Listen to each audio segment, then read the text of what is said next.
por asistir a este cuarto encuentro del simposio Aprendiendo a Envejecer en tiempos de aislamiento preventivo. Vamos a dar un tiempo de 5 minuticos, mientras que 5 no, doctora Lina, sino unos 3 minutos que los demás compañeros, colegas y espectadores que nos ven en estos momentos a través también de redes sociales, Facebook Live de la Asociación Colombiana de Gerontología y Geriatría, se puedan conectar. Un saludo muy especial desde la Dirección Territorial de Salud de Caldas, desde la línea de envejecimiento y vejez, desde la Red Gerontológica de Caldas, desde la Asociación Colombiana de Geriatría, de Gerontología y Geriatría. Un saludo muy especial a todas las personas que en estos momentos nos acompañan. Chat de la plataforma. Buenas tardes, doctora Lina. Nuevamente, muchas gracias por esta invitación. Agradecerle por el apoyo que le ha dado a este simposio Aprendiendo a Envejecer en tiempos de aislamiento preventivo. Este es el cuarto encuentro de 5 grandes encuentros que hemos tenido con grandes panelistas, grandes expositores, docentes, investigadores. Y pues le damos la bienvenida a toda la gente que en estos momentos nos escucha en redes sociales y a través de la plataforma de la Asociación Colombiana de Gerontología y Geriatría. Antes de empezar, siempre damos los saludos. Vamos terminando unos 30, 40 minutos de la ponencia, preguntas, saludos y seguimos con nuestra siguiente ponente. Buenas tardes desde México, Querétaro, bienvenidos. Buenas tardes desde Manzanares, Caldas. Desde Pereira, Risaralda, buenas tardes. Buenas tardes a todos desde Santa Marta, Villa María, Caldas. Saludos desde Santander de Quilichao. Buenas tardes desde el centro de Victoria, Caldas, de Manizales del Alma. Buenas tardes, personas desde Aguadas, el CBA Santa Laura Montoya Arma. Saludos desde Ecuador, doctora Lina, aquí nos ven de todas partes de Latinoamérica, parte de Centroamérica, en algunos casos Europa. Muy buenas tardes desde Risaralda, Caldas, buenas tardes desde Salamina, Florencia, Caquetá, Veracruz, México, Santa Rosa de Cabal, Risaralda, Caquetá, Puerto Rico, Valle del Cauca, Cali, toda la parte del Valle del Cauca. Un saludo desde México lindo, dice Alejines, desde Pereira, desde el eje cafetero, el CBA Chinchiná, sobre la que piensan y asimilan las noticias, los encuentros virtuales con familias y amigos, el impacto que tienen en aislamiento, las osopos de pandemia. Por eso este webinar hoy con la doctora Lina María González nos va a dar pautas para mejorar los procesos que llevamos en interiores de los centros de protección de larga distancia. Y hay muchos comentarios que queremos, pero vamos a arrancar. Estamos, doctora Lina, con aproximadamente 220 personas. Estamos entonces para arrancar. Doctora Lina, le doy la palabra. Buenas tardes, bienvenida nuevamente. Y les presento a nuestra ponente, la doctora Lina María González Ballesteros. Es médico psiquiatra, especialista en gestión aplicada a los servicios de salud, especialista en terapia cognitivo-comportamental, magíster en epidemiología clínica y es la líder del área de salud y bienestar de la Fundación Saldarriaga Concha en la ciudad de Bogotá. Doctora Lina, es un gran placer estar con usted y con todas las personas que la están viendo, la están escuchando en estos momentos en nuestro simposio. Bienvenida.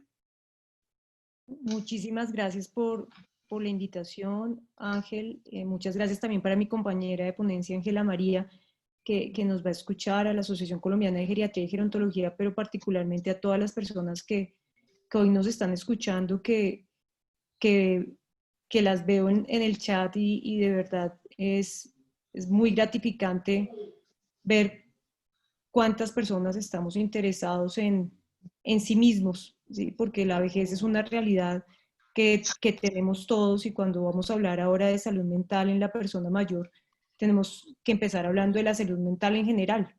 Bueno, voy a quitar el video para para empezarles a contar en estos 35 minutos para después las preguntas acerca de la salud mental en las personas mayores. Bueno, cuando hablamos de la salud mental en las personas mayores, tenemos primero que definir qué es salud mental, ¿sí? Estos datos son tomados de la Encuesta Nacional de Salud Mental del año 2015 y si ustedes ven el concepto de salud mental es un concepto que viene de diferentes maneras de entender, ¿sí? Algunos consideran que la salud mental es la salud física, es comer, dormir, descansar, otros refieren que es sentirse bien, otras personas consideran que es superar dificultades y seguir adelante, otras personas lo refieren como no preocuparse, no estresarse, ¿sí? Y cuando uno empieza a ver estos conceptos, empieza a entender cómo la salud mental se entiende nuevamente como cuando nos dividimos como personas o como seres humanos, ¿sí? Como si tuviéramos por un lado el cuerpo y por otro lado la mente, ¿sí? Como si fuéramos, estuviéramos escindidos, ¿sí? Y la salud mental es un concepto unitario que implica todas esas situaciones biológicas, genéticas, pero también nuestras situaciones de nuestra vida mental, familiar, de nuestro trabajo, de nuestra capacidad de disfrutarnos. Y esta definición que hace Brown de salud mental implica eso justamente, ¿sí? Y es, la salud mental es esa capacidad de mantenernos en un trabajo, de tener una familia, de evitar problemas con la justicia, de disfrutar las oportunidades habituales del placer y de tener una buena calidad de vida, ¿sí? A través del tiempo se ha, y esto ocurre en muchas áreas en general, es pensar las definiciones de lo que nos ocurre a los seres humanos como modelos de causa-efecto, ¿sí? Y esto no es correcto, es decir, si yo tengo salud mental, entonces no tengo una enfermedad mental, y si tengo enfermedad mental, entonces no tengo salud mental, y eso no termina siendo cierto, porque la salud mental no es solamente no tener síntomas de enfermedad, ¿sí? Sino implica justamente esa capacidad de desarrollarnos y de funcionar incluso teniendo síntomas. Y hay un tercer elemento que es fundamental reconocer acá, y es que la salud mental tiene una connotación asociada con la cultura, ¿sí? Es decir, yo puedo evaluar la salud mental con respecto a la cultura en donde yo vivo. Hay un ejemplo bien lindo y aquí digamos, las otras ciencias pesan muchísimo y es como en ciertas culturas o en ciertos grupos, por ejemplo, llorar intensamente a una persona que ha fallecido se ve como anormal, ¿sí? Y lo vemos en ciertas áreas de nórdicas, ¿sí? En ciertas áreas de Europa en donde el llanto se ve como una situación anormal. Pero si nosotros lo pensamos acá y pensamos en qué ocurre cuando fallece una persona que yo quiero, pues lo normal es ver a las personas que están alrededor del duelo llorando, ¿sí? Es decir, la salud mental está muy asociada con esos elementos que culturalmente son válidos y se han validado a través del tiempo. Otro de los puntos, digamos, claves acá es que la salud mental tiene o es el cimiento del bienestar y el funcionamiento de las personas y de las comunidades en general, ¿sí?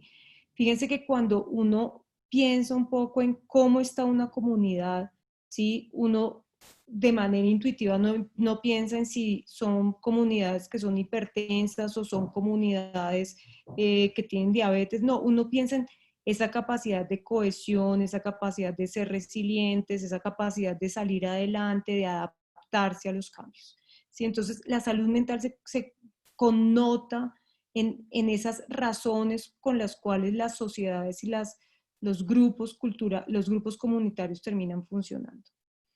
Y la salud mental tiene que verse también desde ese sentido positivo y ahí tanto la Ley Nacional de Salud Mental como la Política Nacional de Salud Mental hacen un esfuerzo grande por entender la salud mental también desde esa mirada positiva, porque cuando pensamos en salud mental, un estudio, por ejemplo, que hicimos el año pasado en la Fundación, encontrábamos que toda la gente refería a la salud mental en términos de no tener, ¿sí? No estoy triste, las personas que no están angustiadas, el que no está loco, ¿sí? Y no vemos la salud mental como esa capacidad que nos permite hoy sentarnos acá y escuchar, ¿sí? Ser capaz de haber hecho ejercicio físico en el día, poder reconocer nuestras emociones, poder manejar nuestro estrés, ¿sí? Poder tener redes de apoyo, poder adquirir educación, ser capaces de ajustarnos a las situaciones difíciles.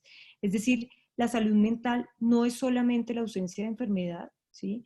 Y un poco para resumir esa definición de salud mental, la Organización Mundial de la Salud dice, mire, la salud mental tenemos que entenderla como como ese estado de bienestar en donde el individuo es capaz de ser consciente de sus capacidades, de afrontar las tensiones normales de la vida diaria, de poder trabajar de forma productiva y fructífera y de ser capaz de contribuirle a la comunidad en general. Es decir, la salud mental, fíjense que no está definida en torno a tener o no tener una enfermedad. De hecho, cuando uno piensa en ese espectro de la salud mental, ¿sí?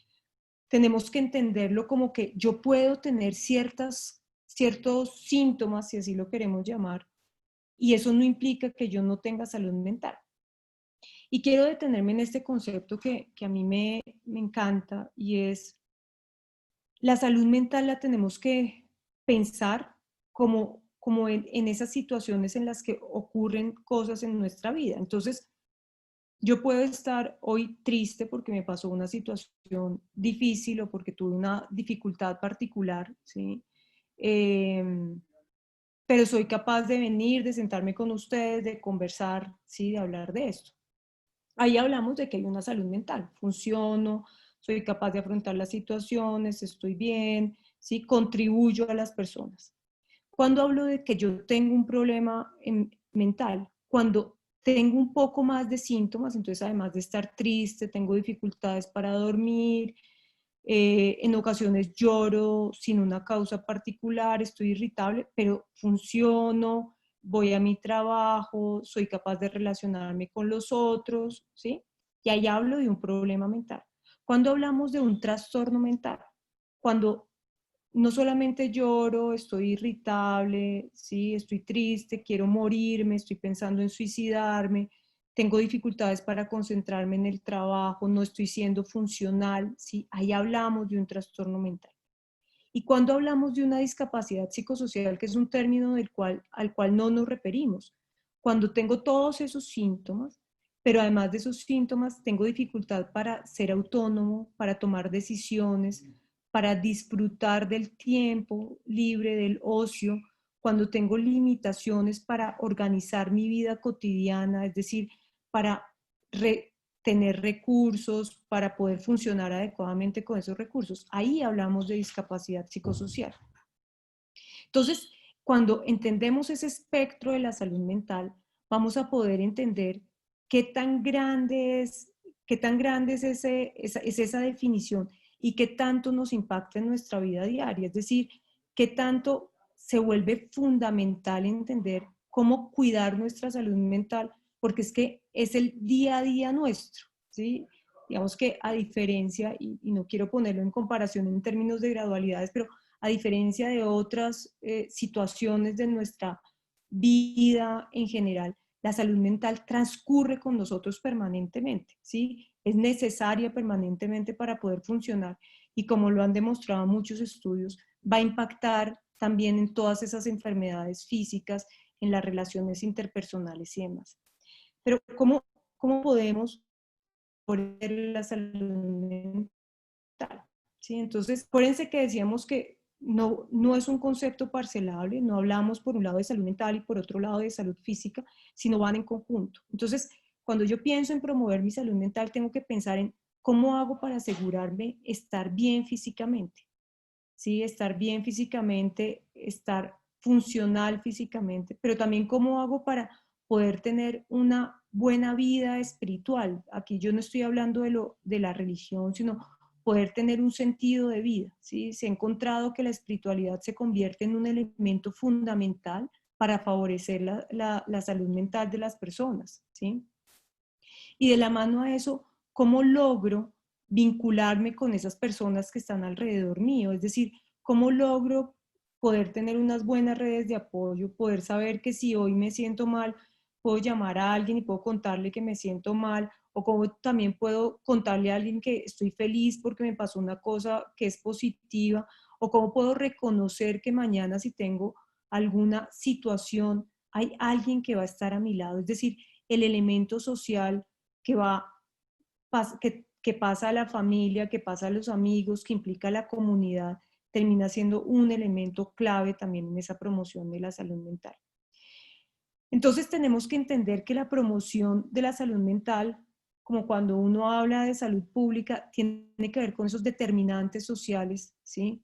En donde estamos inmersos como individuos. Es decir, en el trabajo, en tener educación, en tener condiciones socioeconómicas, vivienda, seguridad, en esos cambios sociales que ocurren, ¿sí? En las situaciones de violencia y en esas condiciones vitales. ¿A dónde voy? A que nuestra vida mental no es ajena de las situaciones contextuales en donde nos desenvolvemos, sino por el contrario, va a estar no solamente inmersa, sino impactada por esos contextos en donde nosotros vivimos. Ahora, ¿qué elementos facilitan mi salud mental? ¿Qué hace que yo, además de tener una buena vida física, además de tener una buena vida espiritual, además de tener unas redes de apoyo, de tener un contexto, qué cosas en términos de nosotros como individuos van a facilitar mi salud mental? Uno de ellos, aquí no están ni mucho menos todos, sino que traje como aquellos que han mostrado que tienen una importante incidencia, es la flexibilidad en mi pensamiento, es decir, ser capaz de entender las situaciones y verlas desde diferentes puntos de vista, ¿sí? Ser capaz de tener una conversación y entender que el otro puede tener una posición diferente, ¿sí? Ser capaz de ver que hoy estamos en una situación que es difícil, pero puedo entenderla y planearla de maneras distintas, ¿sí? De tener no solamente un plan A, sino un plan B, un plan C, tener como muchas posibilidades. De otro lado, una planeación de mi vida de una forma realista, es decir, con esto que yo estoy parado aquí, ¿qué puedo hacer? ¿Sí? ¿Qué puedo utilizar? ¿Qué otros recursos puedo tener entendiendo esa realidad que yo estoy viviendo? Otro elemento es esa motivación por el aprendizaje, y aquí yo no estoy hablando solamente del aprendizaje desde lo académico, en donde también cabe, sino el aprendizaje del otro, ¿sí? ¿Cómo soy capaz de aprender de esas otras cosas que las personas hacen y que les son favorables? ¿Cómo soy capaz de aprender nuevas maneras de funcionar con las personas que están a mi alrededor? ¿Cómo soy capaz también de aprender a modularme de una manera distinta? Que si antes yo me ponía furioso y le gritaba a todo el mundo, hoy puedo aprender a no gritar, a poder pensar, a poder reflexionar, a poder tomar aire, a poder tener, digamos, mecanismos de afrontamiento distintos. Otro de los elementos claves es ese relacionamiento asertivo. Y si ustedes ven, digamos, esta gráfica muestra cómo esto va unido uno con otro, o sea, no son temas separados, ¿sí? Y ese relacionamiento asertivo implica la flexibilidad del pensamiento, la planeación, esta motivación por el aprendizaje, entender que el otro es distinto a mí, ¿sí? Pero también entender que yo puedo ponerle límites al otro, ¿sí? Otro de los elementos clave es la familia, pero no entendida de la familia como como esa familia conservadora que siempre hemos pensado, sino la familia mucho más amplia, esa familia diferente que hoy tenemos, en donde yo me siento resguardado, acobijado, importante para un otro. Y finalmente la perseverancia, es decir, esa capacidad de continuar con una acción que me lleve a una meta que yo me he planteado. Ahora, ¿qué pasa en el proceso de envejecimiento y la salud mental? Ustedes que han estado en todas estas conferencias, ¿sí? Con los expertos que han hablado en las sesiones anteriores, han podido ver cómo el envejecimiento es un proceso. Eso es importantísimo, digamos, esa palabra es clave y es un proceso, es decir, tiene una secuencialidad, tiene un paso a paso, ¿sí? que es asincrónico, ¿sí? Es decir, no es exacto, no pasa de la misma manera en todos, es diverso, es heterogéneo, es gradual con el tiempo, es decir, en la medida en que yo voy envejeciendo voy a tener unos cambios que van a ir dándose de manera progresiva en mí, ¿sí? Es decir, si yo antes tenía unas capacidades de aprendizaje de un nuevo idioma que eran más rápidas, pues en la medida en que envejezco no van a ser más rápidas, pero seguramente van a tener una dotación de experiencia mía que va a terminar siendo muy importante. De otra parte tiene unas diferencias individuales, generacionales y culturales, ¿sí? Y esas modificaciones que implican esos cambios van a ser modificadas a esas respuestas que van a ser adaptativas a través de los diferentes estímulos que yo tenga. Es decir, si yo tengo un proceso de envejecimiento en donde yo estoy aprendiendo continuamente, teniendo unos cambios diversos, pues seguramente voy a terminar siendo más flexible, así yo no tengo tantos cambios o así yo no tengo tantos movimientos, ¿sí? Pero también va a depender de esas particularidades que yo como individuo traigo a mi proceso de vejez. Cuando hablamos de salud mental, sin duda alguna hablamos de nuestro sistema nervioso, ¿sí? Y ese sistema nervioso va a tener toda la relevancia alrededor de mi salud mental, ¿sí? Y si bien no me voy a detener en esto, es importante reconocer que en el envejecimiento hay una serie de cambios en ese sistema nervioso, ¿sí? Y que van a ser normales, y esos cambios van a ir desde lo molecular, es decir, desde lo más pequeño, hasta lo estructural, ¿sí? Mi cerebro, como este está en términos de su tamaño, de sus circunvoluciones, etcétera, pero también de su funcionamiento. Y esto va a terminar impactando en esas funciones cognitivas y emocionales, ¿sí? Es decir, el sistema nervioso va a tener todas esas memorias y esos recuerdos, pero al mismo tiempo va a tener esas flexibilidades con las que yo he trabajado. Hay una cosa, no lo traje hoy, pero hay algo que es bien interesante y es ver cómo cuando yo soy más flexible en mi pensamiento, cuando yo tengo mayor habilidad en ser más asertivo, cuando soy resiliente, mi cerebro va a tener unos cambios estructurales o va a tener unos ajustes estructurales a aquel cerebro de aquellas personas que no tienen esa flexibilidad o no tienen esa capacidad resiliente. Y hay unos cambios psicológicos que se dan en el envejecimiento que están asociados a ese envejecimiento social, ¿sí? A esa velocidad de los cambios sociales y tecnológicos. Seguramente las personas mayores hoy pues están recibiendo unos cambios tecnológicos que son cada vez más y más rápidos, ¿sí? Que en las generaciones mías, ¿sí? Incluso las estamos viendo también muy rápidamente, pero que seguramente en un niño, pues lo normal hoy es tener una conferencia como esta, ¿sí? Para un niño esto no implica seguramente muchos ajustes, seguramente sí algunos, distintos a los ajustes que ha tenido que hacer una persona mayor o distintos a unos ajustes a personas de otras generaciones. ¿Sí? Es decir, el envejecimiento se da dentro de un contexto, ¿sí? Se da dentro de un contexto que tiene unos cambios particulares, ¿sí? Y esos cambios particulares también implican esos nuevos modelos de familia, en donde, como lo vemos en el censo, tenemos más familias en donde la mujer termina siendo la persona que lidera el hogar, ¿sí?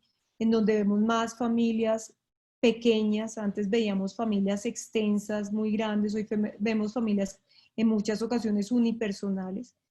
Está inmerso el proceso de envejecimiento a ese sistema pensional y a esas repercusiones, es decir, esos ingresos que yo tenía antes, que cuando me pensiono disminuye, van a generar unas modificaciones psicológicas en mi envejecimiento y sin duda alguna el envejecimiento tiene unos cambios en mis estados emocionales y en mi personalidad, que van a ir de la mano a esa personalidad que yo siempre he tenido, ¿sí? Y que van a ir de la mano a cómo yo he aprendido a manejar mis situaciones emocionales. Y no podemos olvidar, y es esos cambios psicológicos también van a estar asociados a esa reserva cognitiva, es decir, a todo eso que yo he aprendido con el tiempo y que voy a utilizar y va a ser una de las piezas claves para disminuir los riesgos en deterioro cognitivo, a la plasticidad neuronal, a la capacidad resiliente que ya había hablado, ¿sí? Y a esos factores genéticos y orgánicos. ¿Qué es importante determinar cuando hablamos de salud mental, ¿sí? En el proceso de envejecimiento? ¿Cómo me estoy percibiendo a mí mismo? ¿Cómo esa persona mayor se percibe a sí misma? ¿Cuál es esa actitud que hay ante el nuevo rol social? ¿Sí? Cuando yo soy viejo, adquiero un nuevo rol social, no solamente en mi familia, sino en mi comunidad, ¿sí? Que puede ser no tan bueno o no tan malo, o bueno o malo, ¿sí? Pero que involucra y obliga un ajuste. ¿Qué pasa con esas vivencias que son saludables para mí, esas relaciones que yo con el tiempo pierdo y adquiero como nuevas, ¿sí? Con esos recursos y potencialidades que tengo como persona mayor y cómo las voy a utilizar en el proceso mismo de mi envejecimiento y en el proceso mismo de mi vejez y con esa reformulación del proyecto vital, en donde hoy día hay una apuesta importante y es que esa reformulación del proyecto vital no se dé al momento en que yo ya estoy viejo, sino que se vaya dando progresivamente en mi vida, ¿sí? Es decir, es entender que la vejez es una realidad y cómo yo la voy construyendo desde edades mucho más tempranas. Ahora, ¿cómo logro el envejecimiento, ese envejecimiento exitoso? ¿Sí? Si ustedes ven, y yo creo que hasta la saciedad lo han conversado y ustedes lo saben, y es el envejecimiento exitoso empieza desde el momento mismo en que yo soy concebido, ¿sí? Y se va transformando y se va dando a través de mi vida, ¿sí? A través de esas prevención de enfermedades, de esa buena educación, de esa integración social, del no tener muchas dependencias, de esas reservas económicas, de esas reservas en redes de apoyo, de una buena jubilación. Hace un par de días salió un artículo muy bonito, no puse esa diapositiva, pero se los voy a compartir por el chat. Un artículo muy bonito del British Medical Journal que habla de esas acciones que hoy sabemos que se pueden hacer alrededor de disminuir los riesgos de una demencia, ¿sí? Y cuando uno lo lee, uno termina viendo que es justamente todo esto, ¿sí? Es tener un buen envejecimiento, es haber tenido una buena vida la que nos va a disminuir estos riesgos. Ahora, ¿qué situaciones o eventos impactan que tienen que ver con la salud mental, ¿sí? Tenemos que tener en cuenta, por un lado, esos cambios que ya hemos hablado, que se dan en el proceso de envejecimiento normal, esos cambios fisiológicos, ¿sí? Pero también tenemos que tener en cuenta esos cambios sociales que hay, ¿sí? Cómo cambian mis redes de apoyo, cómo hay una tendencia, no solamente en nuestro país, sino en general, a la soledad y al abandono de las personas mayores, ¿sí? Y cuáles son esos cambios económicos que vive la persona mayor y que al final del día impactan la salud mental y que nos tienen que llevar a algunos elementos de protección, ¿sí? Como esas macroestrategias en asegurar una buena nutrición, el tener un acceso a vivienda, el tener una educación continua. La gente tiene la idea que cuando hablamos de educación hablamos es de educación dirigida solamente a los niños y a los adolescentes. No, la educación va dirigida y cada vez más, y las universidades así lo han visto, la educación tiene que ir dirigida también a las personas mayores, ¿sí? Hay un autor que dice algo que a mí me encanta y es, antes uno pensaba en que uno nacía, crecía, estudiaba, trabajaba, se pensionaba y se moría, ¿sí? Hoy día hay que pensar en que uno nace, crece, estudia, trabaja, vuelve a estudiar, sigue trabajando, vuelve a estudiar, hay que seguir trabajando y después se muere. Es decir, no es como que la vejez se vuelve como un detenedor, sino la vejez es un momento más en la vida en donde yo sigo haciendo cosas. De otra parte, esa seguridad económica que ya había comentado, el no uso de sustancias psicoactivas se vuelve una macroestrategia que hoy la Organización Mundial de Salud dice, oiga, definitivamente el uso de sustancias psicoactivas favorece el no tener un envejecimiento saludable en las personas y el tener redes comunitarias. Si bien de esto voy a hablar ahora un poquito más en los 10 minutos que me quedan, hablando específicamente de la pandemia, tenemos que aprender a cuidar nuestra salud mental con todos estos ítems, ¿sí? Con ese seguimiento cognitivo, afectivo, el ejercicio físico, el trabajar en reserva cognitiva, en las actividades ocupacionales y laborales, en fortalecer la resiliencia en general. Y ahora, ¿qué hacer en la pandemia? ¿Sí? Eh, y creo que ustedes seguramente lo han venido haciendo por diferentes cursos, porque de esto se ha hablado cantidades, pero también porque intuitivamente lo hemos aprendido a hacer. Y yo quería empezar, antes de hablar de los ítems de qué hacer en la pandemia, recogidos de diferentes artículos y de recogidos también de lo que hoy hemos venido trabajando en la ciudad de Manizales con el programa de Me Cuido Activo en Casa, y es que por primera vez,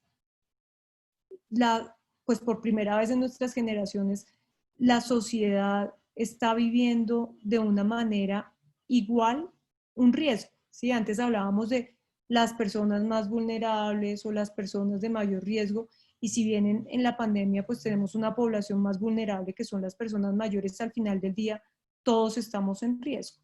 ¿Sí? Y creo que la pandemia puso de presente la presencia de las personas mayores y la visibilización de la importancia de las personas mayores. Y creo que eso también es también darle una mirada distinta a, a que podemos utilizar este escenario para mostrar qué tan importante son las personas mayores en nuestra sociedad. Y muy de la mano a eso, y en una discusión que ni mucho menos es el escenario, es en la pandemia tenemos que asegurar la autonomía de las personas mayores, ¿sí? Esas decisiones personales que ellos tienen y que en caso de necesidad o según pertinencia deben ser consensuadas.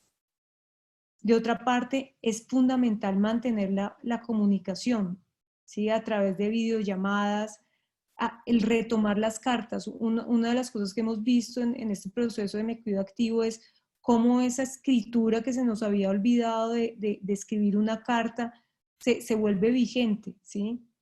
Sin duda alguna el correo electrónico, y viendo todo esto en diferentes lugares del país, hemos encontrado que el teléfono, ¿sí? El teléfono, el hablar, el coger el teléfono, el celular, lo que sea, se vuelve fundamental, ¿sí? O sea, ya digamos, el chat siempre está, pero es como coger y hablar y saludar al otro y decirle, hola, ¿cómo estás? ¿Sí? La radio se volvió muy importante, ¿sí? Porque hay muchos lugares en nuestro país en donde no tenemos el acceso fácil a las vías digitales, y el generar espacios reales, ¿sí? El generar el ir a visitar a las personas, así sea con un par de metros de distancia, pero saber que el otro está ahí. Hay que mantener rutinas, esto es fundamental, y es fundamental en cualquier edad, ¿sí? Pero en las personas mayores se vuelve mucho más importante, y de la mano a ello planificar los tiempos, los espacios y los momentos, ¿sí? Tenemos que aprender a abrir nuevos espacios y nuevos momentos, ¿sí? Para hacer eso que no hacíamos hace mucho tiempo, como arreglar y organizar, redescubrir esas cosas que antes no veíamos, ese libro viejo, ese periódico que no leíamos hace tiempo, y tener nuevos momentos de diálogo para recordar historias, escuchar e incluso consolar. Y tenemos que evitar también, evitar ese exceso de noticias, ese exceso de noticias falsas que nos encanta reenviar. Hay que evitar las pantallas. Hoy los trastornos de sueño están disparadísimos y tienen mucho que ver con el estar tan pegados todo el tiempo a la pantalla, con que nos estamos acostando viendo el celular, ¿sí? Con que las personas mayores se pasan a veces días enteros viendo series de televisión, y hoy sabemos que esta luz azul activa nuestro sistema reticular y hace que yo tenga más dificultades para conciliar el sueño. Hay que evitar el exceso de trabajo también, ¿sí? Aunque no, a veces no lo creamos, hay muchas personas mayores trabajando, ¿sí? Y este trabajo en casa se ha vuelto se ha vuelto inmenso, ¿sí? Hay que evitar el uso de alcohol y el uso de sustancias psicoactivas, y hay que evitar la inmovilidad.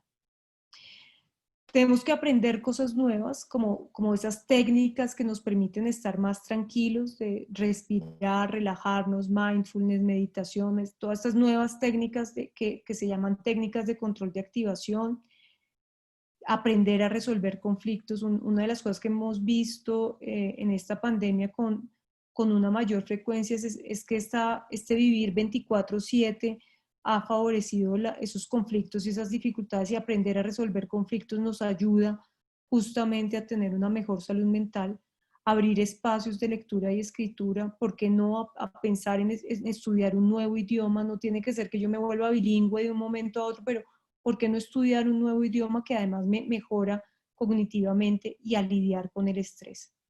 ¿Y qué tenemos que asegurar? Tener acceso a los servicios de salud y a la medicación, medidas de cuidado según la necesidad de cada persona y primeros auxilios emocionales. ¿Qué tenemos que tener en cuenta? ¿Sí? Ojo, hay cosas que no son normales en los procesos de envejecimiento y que tenemos que alzar la mano y decir, oiga, hay que averiguar qué puede estar pasando con esta persona mayor. Problemas de memoria o cambios de personalidad, dolores físicos nuevos, fatiga, pérdida del apetito, problemas de sueño, tendencia a aislarse, pensamientos o sentimientos suicidas, ¿sí? En esos casos es importante acudir a los servicios de urgencia y de atención que nos ayuden. Los queremos invitar finalmente a que conozcan nuestro programa Me Cuido Activo en Casa, ¿sí? Que lo pueden encontrar a través de las redes sociales, a través de las páginas de la Fundación Luque, la Fundación Saldarriaga Concha. Estamos con la Universidad de Caldas, la Universidad Autónoma, CEDER, Finanfuturo y la Alcaldía de Manizales. Y finalmente agradecerles por este espacio. Muchas gracias.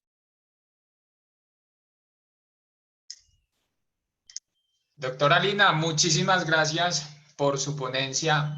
Totalmente sorprendido con la capacidad y cómo manejas el tema en salud mental. Era clave esta ponencia, lo dijimos anteriormente, vienen ponencias muy interesantes, pero creo que la experiencia que nos cuenta desde Me Cuido Activo en Casa, que es una propuesta de una alianza de grandes fundaciones que trabajan en pro de las personas mayores, creo que es fundamental decirle a nuestros espectadores, en este caso veo que no hay preguntas, hay muchas felicitaciones, eso sí, y eso es muy bueno, pues porque creo que es un tema muy sensible hoy en día en temas de aislamiento preventivo y es la salud mental. O sea, todo lo que tú dices es cierto.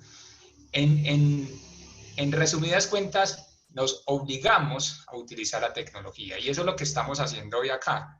Tenemos aproximadamente más de 300 personas, pero tenemos una pregunta. Dice, Lina, excelente presentación, mil gracias. Adriana Perea Hoyos, ella es enfermera jefe del municipio de Chinchiná.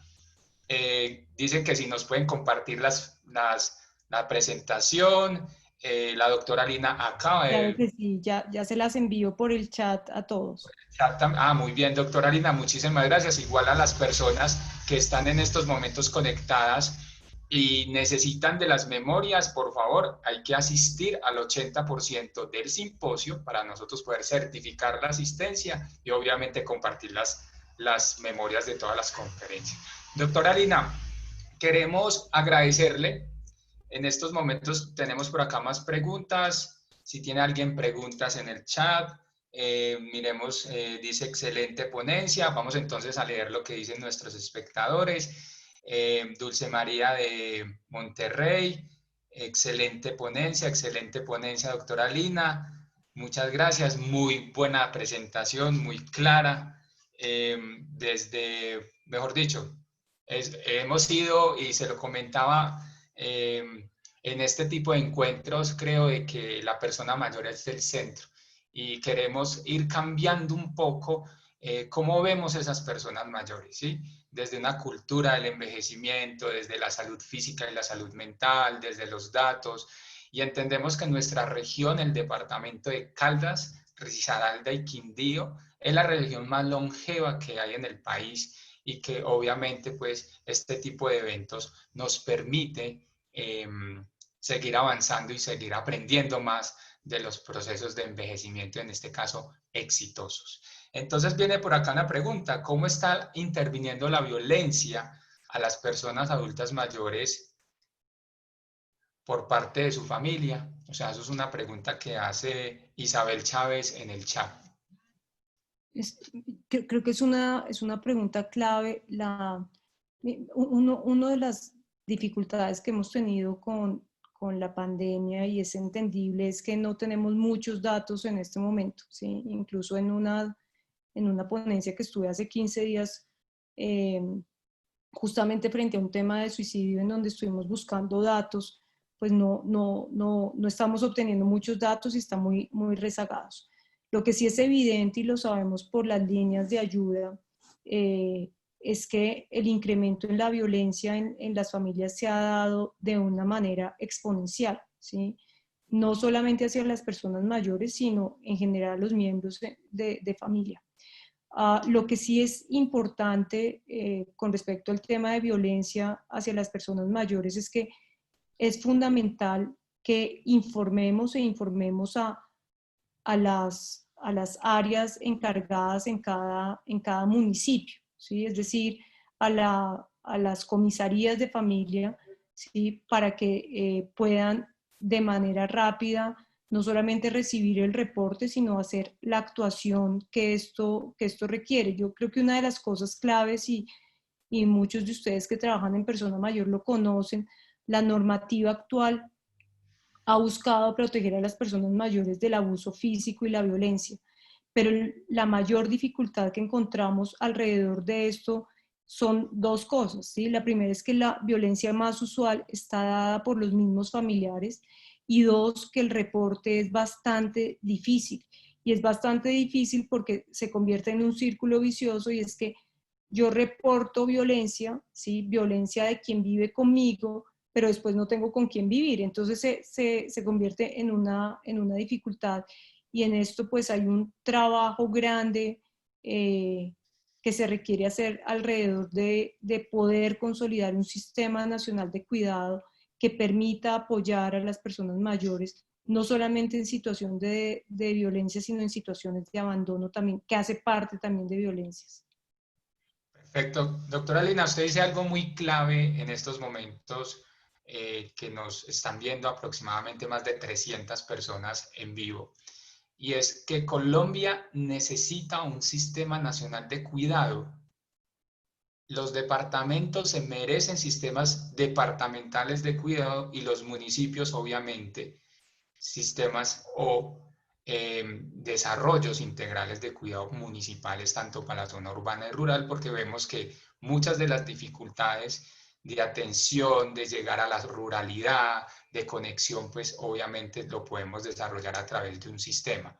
Y creemos, y desde ahí la cultura del envejecimiento juega un papel importante, ¿sí? Pero mire que dije preguntas, doctora Lina, y ¡pum! Se nos despelucó el chat, se nos despelucaron las preguntas, pero bueno, vamos a decir las otras preguntas que todavía tenemos tiempo para dar a la segunda ponencia. Y dicen por acá, doctora Lina, para los que no son psicosociales, ¿cómo apoyar desde otros saberes a los adultos mayores para dar primeros auxilios psicológicos? Pregunta para Esa pregunta me parece absolutamente clave. Yo creo que lo primero es entender que psicosocial.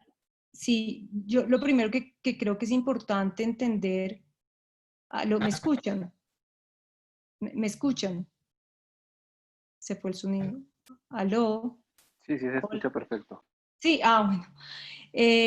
Lo primero que es importante entender es que el apoyo emocional no requiere que uno tenga, digamos, una profesión en particular, ¿sí?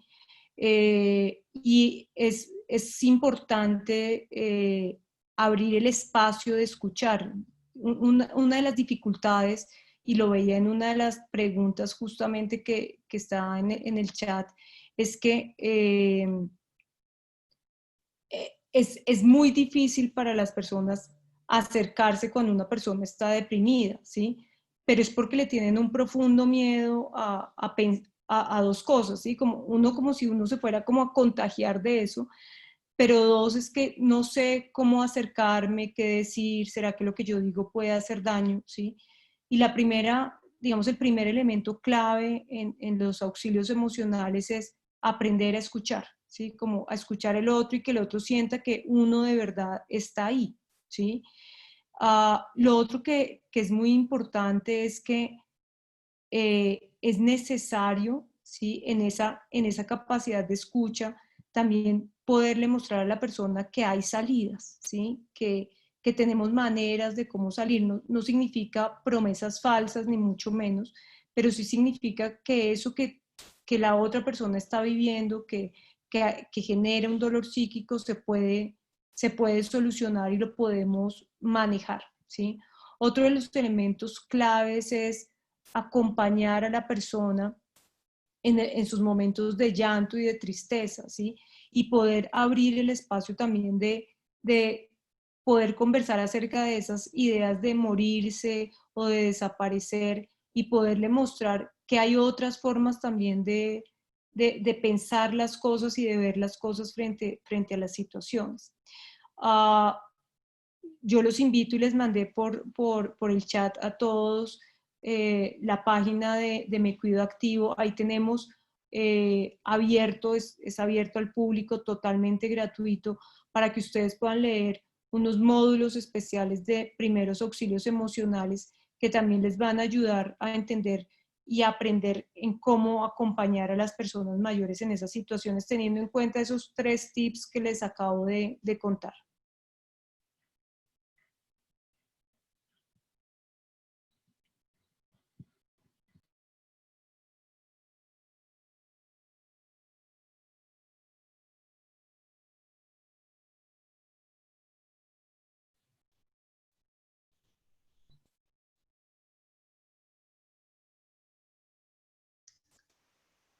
Bueno, doctora Lina, ¿me escucha, cierto? Sí, yo te escucho.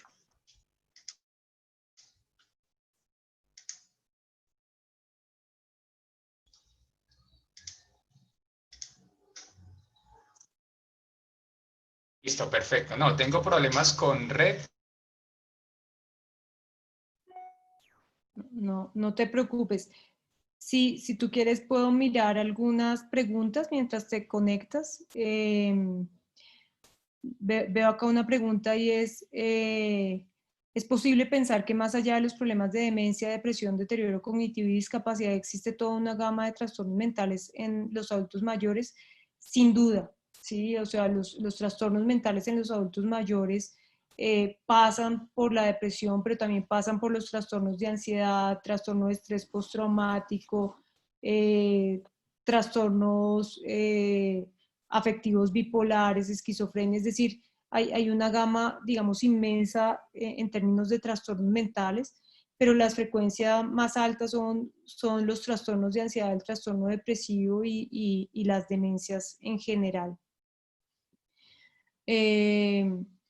Nos preguntan cómo evitar la depresión en los adultos mayores y hasta dónde esto pasa a ser problema mental. La depresión como tal es una enfermedad mental, ¿sí? Y se trata como una enfermedad mental, es decir, se trata no solamente con fármacos, ¿sí? Que además tienen muy buen resultado dependiendo de la necesidad y la pertinencia, sino también con psicoterapia y con ayudas en general. ¿Cómo prevenimos la depresión? Justamente con todo esto que hablábamos ahorita de promoción en salud mental, es decir, ejercicio físico, redes sociales, redes de apoyo, asegurar tener espacios de conversación, aprender técnicas de afrontamiento, de autocontrol, de regulación emocional, nos ayuda mucho a disminuir el riesgo de depresión, pero tenemos que tener en cuenta que la depresión tiene un componente biológico muy importante, ¿sí? En el cual pues aún no incidimos, y un componente genético también muy importante que favorece que uno termine teniendo depresión y que aquí lo importante es hacer un diagnóstico a tiempo y poderlo manejar. Doctora Lina, muchísimas gracias. Ahora sí volví. Ojo pues, volvimos en un momentico porque se me cayó la red. Bueno, de eso se trata, doctora Lina. Mire, vamos a ir cerrando un poco para darle paso a la doctora Ángela, que es nuestra segunda ponente, pero el tema es de toda la tarde, el tema es de conversar, de sentar unos precedentes y creo de que la historia nos va a enseñar, yo lo llamo más desde la oportunidad de visualizar el envejecimiento, los procesos de envejecimiento. Y esto es para la gente joven, para la gente que está envejeciendo, que por favor, en unos 50 años o 60 años puedan tener un envejecimiento con éxito, que era lo que se plantea desde los paradigmas y desde todo lo que se está viviendo en el mundo y poder enfrentarnos mejor a este tipo de situaciones. Dicen en el chat, doctora Lina,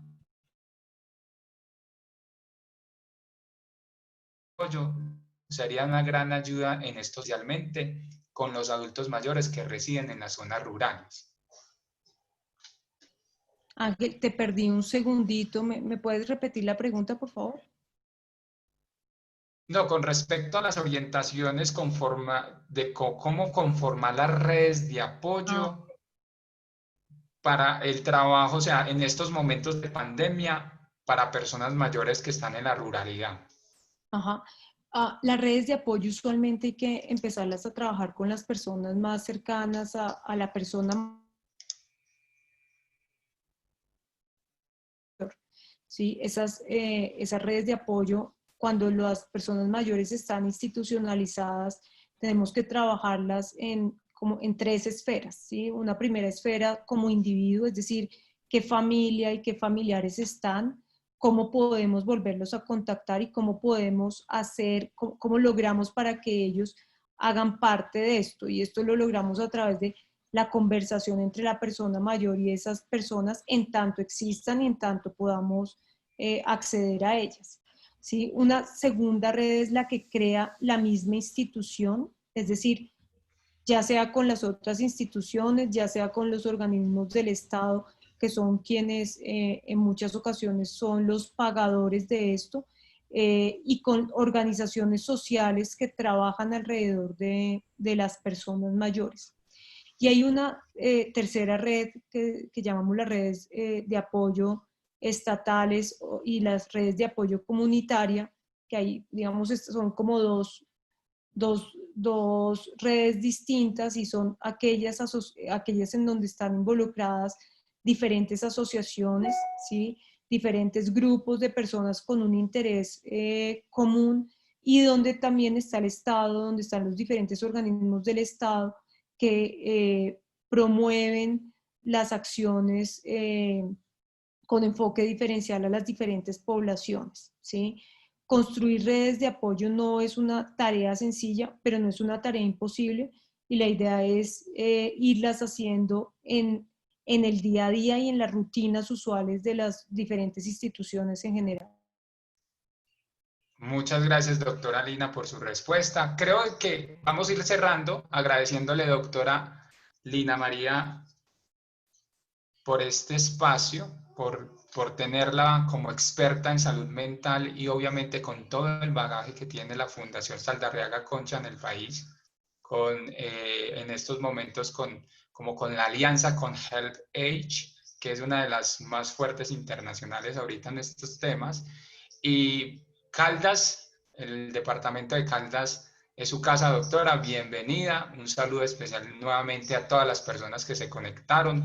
Más de 300 personas conectadas, tantas en Facebook Live como en estos momentos en la plataforma. Créame que es un tema muy interesante, de mucha atención y pues agradecerle y doctora, lástima que tengamos que despedirnos para darle continuidad a nuestra agenda. Muchas gracias por su asistencia, doctora Lina María.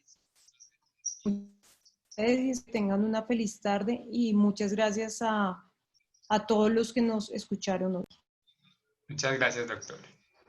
Bueno, muchas gracias nuevamente a la doctora Lina María. Aquí estamos conectados en nuestro cuarto encuentro del Simposio Virtual Aprendiendo a Envejecer en Tiempos de Aislamiento Preventivo. con el patrocinio, llamémoslo así, desde la Dirección Territorial de Salud de Caldas, de la Red Gerontológica de Caldas, la línea de envejecimiento y vejez, con el apoyo de la Asociación Colombiana de Gerontología y Geriatría. Vamos entonces a continuar con nuestra segunda ponente, la doctora Ángela María Jaramillo. Doctora Ángela María Jaramillo, bienvenida a este su escenario virtual. Le damos entonces su cámara, su micrófono, para que por favor comparta su pantalla para hacerle la respectiva presentación. Muchas gracias. Gracias, Ángel. Buenas tardes. Bueno, para todas y todos. Muchas gracias. Primero que todo, tenerla acá para nosotros es un gran honor, o sea, es supremamente importante su ponencia.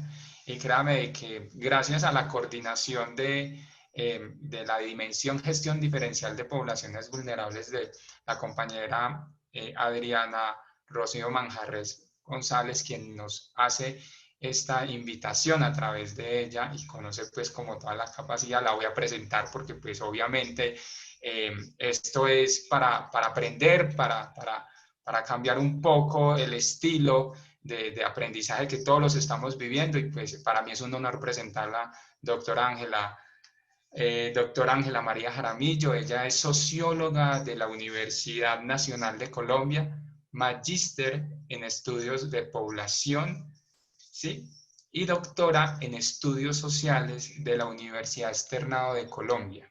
Actualmente es profesora asociada a la Facultad de Ciencias Sociales de la Universidad Javeriana y es la directora del programa de Sociología de la Universidad Javeriana. Mejor dicho, Javeriana. Bienvenida, doctora Ángela. Este espacio está la gente lista y vamos entonces a disfrutar todos, por favor. Recuerden que la conferencia es Implicaciones Sociales de los Cambios en las Formas de Organización Familiar de la Vejez. Doctora Ángela, esto es su escenario. Muchas gracias por la asistencia.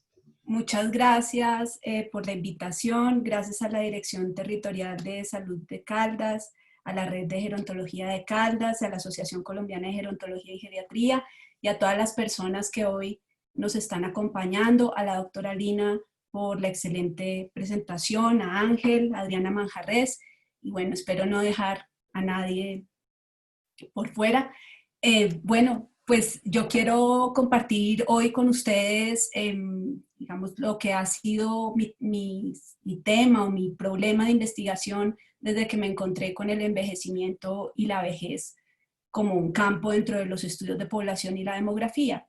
Yo llegué al estudio del envejecimiento inicialmente porque empecé a colaborar en la elaboración de un diagnóstico para, en su momento se estaba tratando de pensar en un COMPES, que nunca se desarrolló, pero gracias a esa oportunidad pues tuve la fortuna de empezar a conocer el tema y empezar a identificar unas preguntas que luego fueron las que le dieron origen a mi trabajo de doctorado, y estas preguntas tenían que ver con la política pública que en ese momento estaba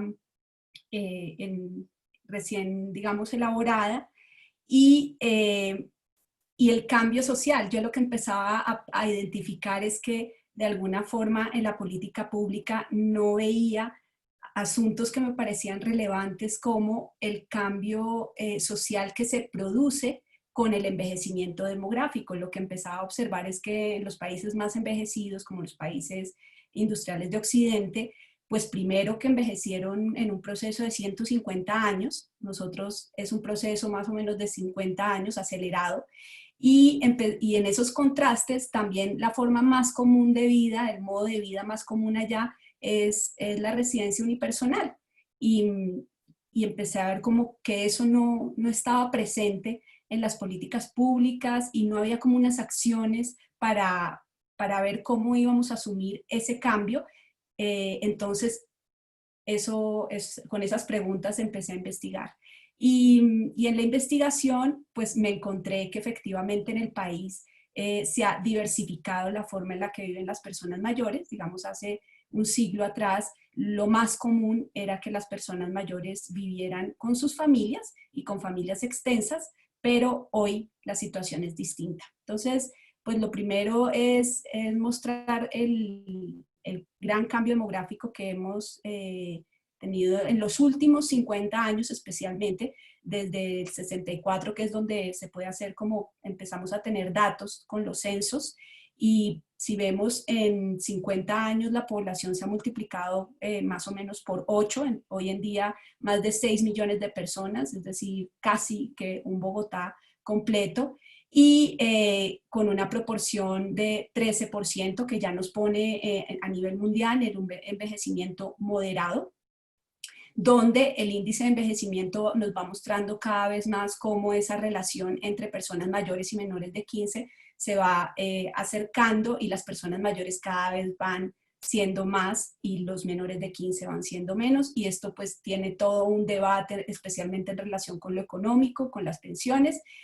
Pero además de esos cambios y de esa velocidad que la población es la que tiene una mayor velocidad en relación con el crecimiento total de la población. Para el 2018 en el país el crecimiento estaba en el 1.5% y esta población en el 3.5%. Es decir, la velocidad en la que sigue creciendo pues hace que tengamos que pensar cómo nos vamos a adaptar a ese aumento tan importante de la población mayor de 60 años, pero en especial a las implicaciones de ese aumento. Es decir, esos 6 millones de personas son personas que viven en relación con otras personas y tienen un montón como de dimensiones o de aspectos, como lo mencionaba la doctora Lina.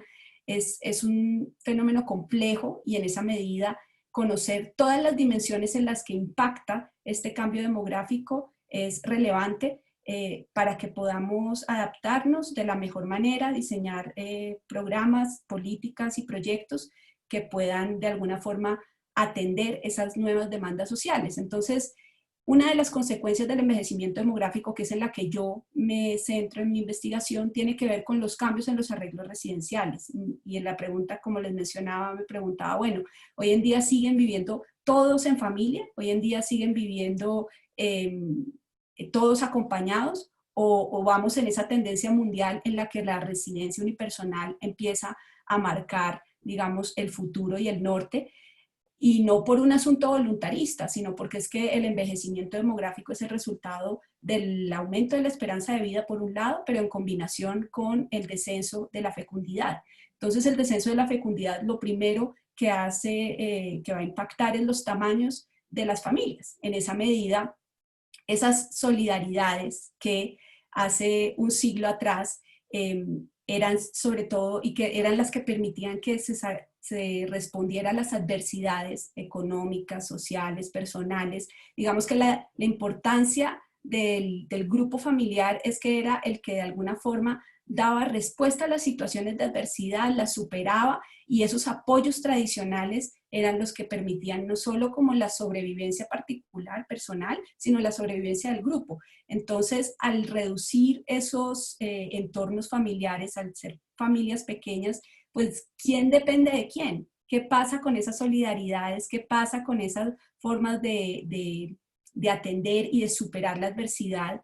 ¿De quién depende el bienestar de las personas en las etapas avanzadas del curso de vida? ¿No? ¿Qué pasa allí con ese cambio social? ¿Qué es lo que vamos a observar? Y en los países más envejecidos lo que se observaba era un reemplazo funcional de las solidaridades tradicionales o familiares, como se les llama, y las solidaridades formales, es decir, los procesos, esa reducción familiar y ese cambio social iba acompañado de la centralización de la protección social. Y entonces la protección social empezaba a hacer unos reemplazos en esas solidaridades informales, y se empieza a hablar de solidaridades institucionales y formales, que de alguna manera permiten que el individuo siga teniendo esa capacidad de respuesta colectiva y que no quede, digamos, sin esos apoyos. Aquí podemos ver, según los censos de 1973, 2005 y 2018, cómo se ha ido reduciendo el tamaño de las familias, de las personas mayores en particular. Esto no es a nivel de población total, sino está para las personas mayores de 60 años, los hogares de las personas mayores de 60 años. Entonces vemos cómo efectivamente en la curva de verde vamos encontrando un aumento significativo en los hogares de entre 1 y 3 personas, ¿no? En los años 70, el promedio del tamaño de hogar de las personas mayores era de 6. Hoy en día ya estamos cercanos a 3. Esto muestra que efectivamente algo estaba sucediendo con ese cambio residencial y las personas se están organizando de otra manera. Para el censo de 2018, 4 de cada 10 personas mayores en Colombia vive sola o en pareja exclusivamente. Es decir, 6 de cada 10 son los que viven con 3 y más personas, y con hogares que progresivamente también se han ido reduciendo. Es decir, ya no encontramos esos hogares de 10 o más personas, no son los más comunes, ¿no? De esos 6, se mueven todos, la gran mayoría se mueven entre 3 y 5 personas por hogar, la gran mayoría de esos hogares. Aquí podemos ver que la distribución porcentual de esas formas de organización varía según la región. Si bien en el anterior estábamos observando una curva a nivel nacional y viendo cómo se iban disminuyendo esos tamaños de hogar en el tiempo, pues aquí vemos que esa disminución varía dependiendo de la región. Y el contraste que encontramos más fuerte a nivel nacional se da entre la región andina del país, la región central y andina, en relación con la región Caribe y Pacífico.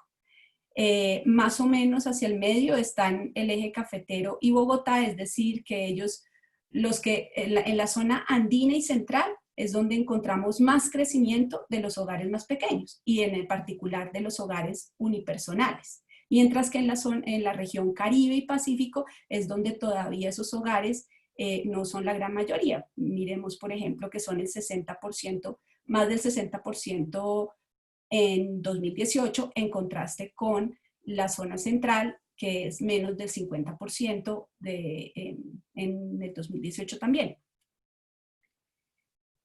Hice el ejercicio, pues en la medida en que estamos en un evento organizado por el departamento de Caldas, quise llevar el ejercicio a nivel departamental y me encontré con muchas similitudes que he hecho también haciendo ejercicios comparados entre las regiones, los departamentos, porque como ustedes saben, las escalas van mostrando una variación muy importante entre lo compartido y lo que ya es muy particular de un territorio.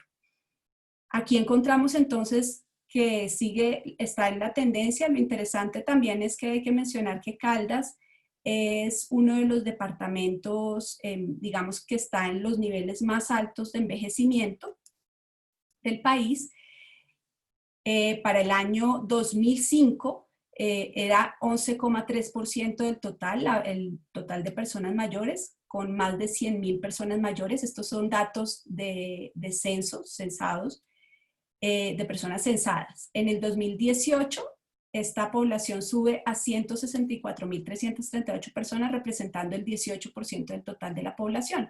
Esto es relevante porque en el nacional encontramos que esa población es del 13%, es decir, Caldas está por arriba del promedio nacional, con un envejecimiento, digamos, mayor, y con una tendencia compartida en la que vemos el crecimiento de los unipersonales y los hogares de 2 personas. Lo interesante en estos 3 tipos de hogares, pero que en realidad yo los clasifico más como 2 tipos de hogar, son los hogares de unipersonales y 2 personas, son los hogares en los que no hay otras generaciones. Y los hogares de 3 y más personas son los hogares que yo llamo como multigeneracionales. Entonces, de alguna manera lo que empezamos a tener son hogares donde están solo las personas mayores, viva solo o con su esposo, por lo general los de 2 personas, en la gran mayoría, el 90% es con sus parejas, ¿no? El otro 10% es con algún familiar, pero aquí lo interesante es que estos hogares no tienen hijos ni nietos, no tienen otras generaciones, como si lo presentan los hogares de 3 y más personas, que un poco esos hogares estarían representando como esa continuidad, digamos, esa reproducción de ese esquema de apoyo familiar y estos otros hogares sin personas de otras edades estarían representando el cambio social, es decir, esa transformación que nos pone en vía de lo que se observa a nivel internacional y mundial, que es que las personas, a medida que va aumentando el envejecimiento, van aumentando también los hogares unipersonales. Veamos la composición y ubicación de estos hogares en el departamento de Caldas según el censo 2018. Algo que es bien importante es ese contraste entre lo rural y urbano que ya se señalaba en la presentación anterior, y lo que vemos aquí es que en especial son los hombres los que están en los hogares rurales, en los hogares que se encuentran en el área rural, más que las mujeres.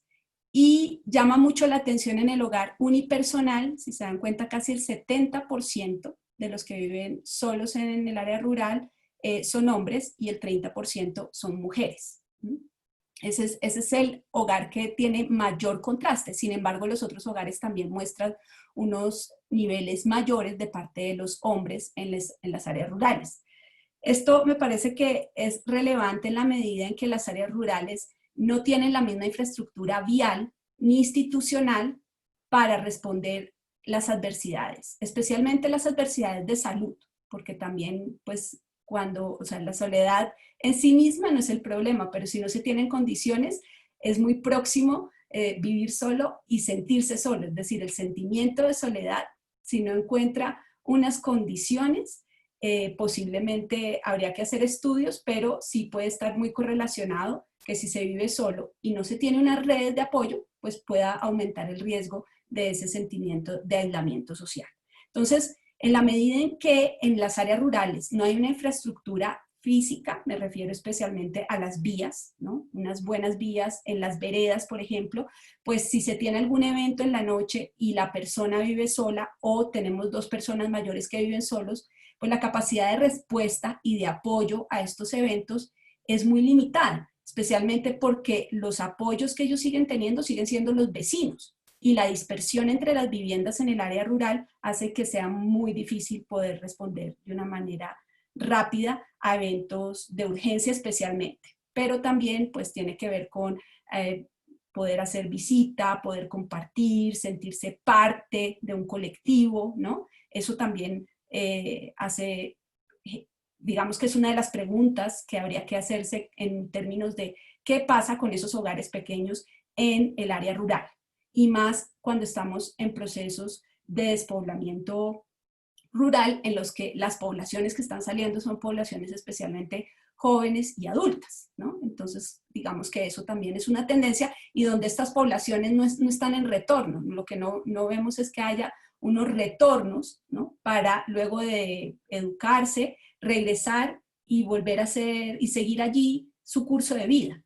Entonces, digamos que esto no solo plantea el bienestar de sus mayores, cómo están, y la capacidad de apoyo, sino también cuando ellos ya fallecen, lo que empezamos a tener es territorios como el caso de España o de los países más envejecidos, donde hay municipios y lugares que desaparecen, porque ya no hay un regreso de la población o no hay un retorno que permita activar y continuar, digamos, haciendo un reemplazo poblacional de esos municipios. En términos de las edades, es interesante porque uno pensaría que los unipersonales debería ser donde hay tal vez más gente, no gente mayor de 70 años, o sea, no los que llamamos como los viejos más viejos, sino que de pronto estuvieran los más jóvenes, pero encontramos que al contrario es donde es más bajo, no mucho más, pero si se dan cuenta hay un 52% en relación con un 55% en los otros dos tipos de hogar. Es decir que cerca de la mitad de las personas en los tres tipos de hogar, es bastante homogéneo, son personas que tienen más de 70 años.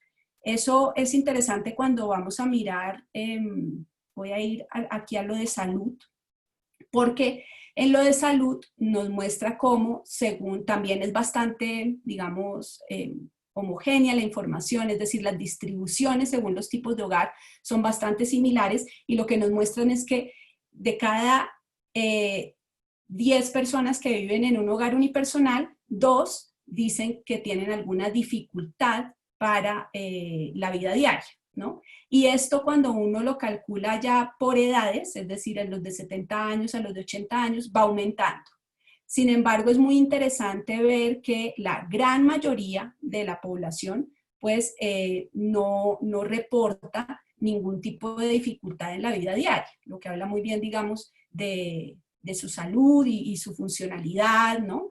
Ya ahí tocaría con las personas que son del área de salud conversar un poco más, pero digamos desde el censo muestra que la gran mayoría de las personas mayores y más o menos por lo que he escuchado de varios gerontólogos y geriatras, pues esto se confirma efectivamente con lo que ellos ven, que hay una gran mayoría de personas mayores con buenas condiciones de salud y eso favorece, digamos, esa autonomía para vivir solo o vivir sin personas de otras edades. Sin embargo, habría que ver ese 20% y más en el área rural, qué apoyos tiene para poder atender, porque igual es un 20% que es muy importante, no es la mayoría, pero es muy importante y habría que mirar, viviendo solos y teniendo dificultades, pues bueno, cómo es la infraestructura social e institucional que tienen alrededor. Y esto va de la mano con algo que es muy importante y mencionaban también en la anterior presentación, y es las comunicaciones.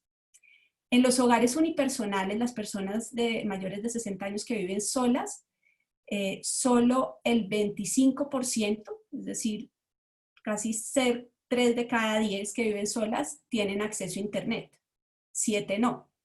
Entonces, si vivir solo le sumamos que no hay comunicación y le sumamos en el campo, por ejemplo, que no hay infraestructura, digamos que ahí se van dando unas condiciones que habría que revisar con más detalle, pero que en mi opinión, ya personal, podrían dar elementos o aspectos para pensar en que eso puede generar sentimientos de aislamiento y afectar negativamente el bienestar de la persona mayor, aún más estando en una situación como la que estamos hoy en día de pandemia.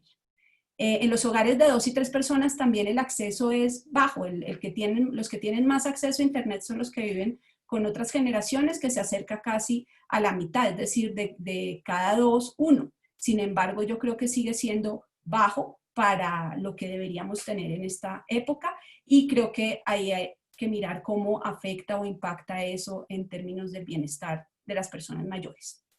En relación con la seguridad económica en la vejez, pues se encuentra, según el censo 2018, que una tercera parte de las personas, y en especial en los hogares unipersonales, trabajan o buscan trabajo. Es decir, solo el 26,3% de las personas que viven solas tienen una pensión o renta que les permite tener una seguridad económica. Ese 27,6% de personas que viven solas y realizan oficios del hogar, por investigación cualitativa que he hecho, hay personas que viven solas y sus familias les hacen alguna transferencia o algún apoyo para que puedan vivir solas. Pero si nos damos cuenta, en realidad es el 70% de las personas mayores aproximadamente, más del 70% de las personas mayores que viven solas, que no tiene una seguridad económica, lo cual, con lo que había dicho antes, pues genera más dificultades para esta situación, y la residencia unipersonal se vuelve una residencia o un modo de vida dependiente del mercado, dependiente de la familia, muy inseguro. Igual, de alguna manera, en el de 2 personas es muy similar el escenario, y en el de 3 y más personas es similar. ¿Cuál es la diferencia? Que en el de 3 y más personas, al tener otras generaciones, en especial adultos que estén allí, pues posiblemente esos apoyos se van a dar de una manera, digamos, más afortunada, aunque ahí también encontramos otra tensión que es muy importante, y es que esa generación adulta que vive en esos hogares tiene que dar cuenta de sus hijos y de sus padres.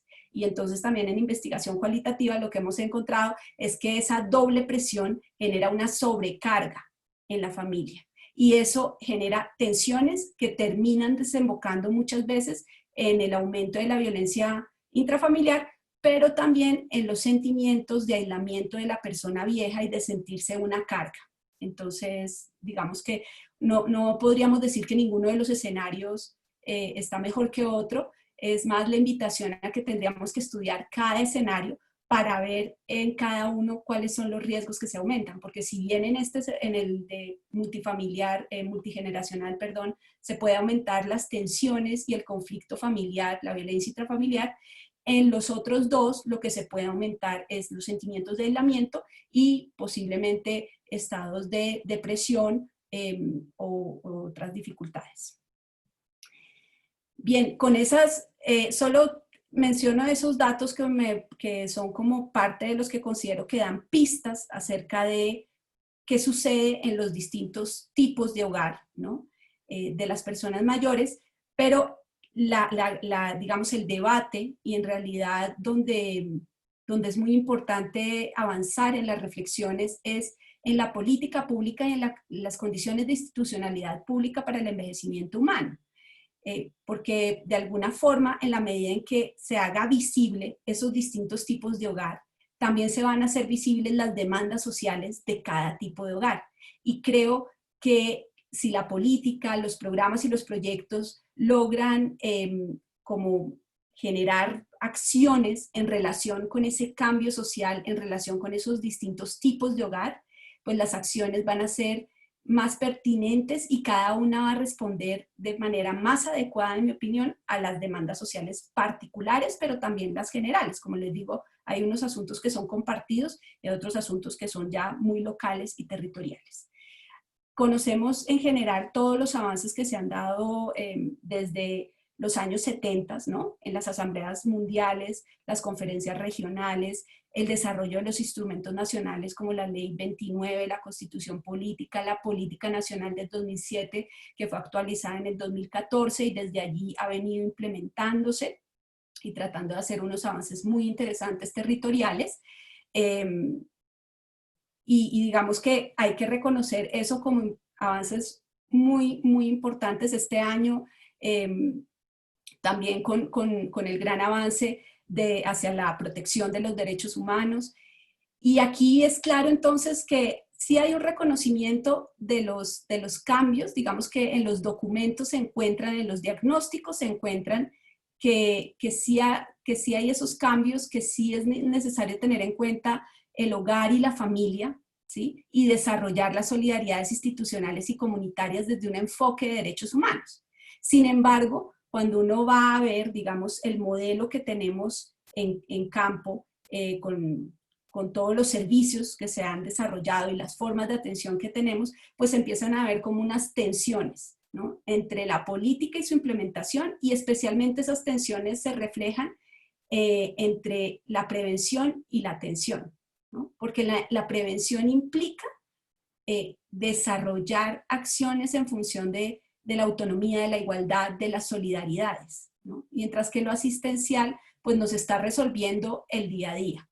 Y yo creo que no es que lo asistencial no sea bueno, no, se necesita, claro que sí, pero el gran reto es la prevención con las futuras generaciones viejas, es decir, lo que hoy estamos haciendo para, además, cuando empezamos a ver que hay una tendencia hacia esos hogares pequeños y esos hogares, por ejemplo, unipersonales, ¿qué herramientas les estamos dando a lo largo del curso de vida para que puedan disfrutar esas distintas formas de residencia en la vejez, ¿no? Y no solo qué herramientas a las personas, sino qué condiciones en relación con los accesos a educación y a trabajo, porque de lo contrario, pues, ¿cómo acceder a una pensión?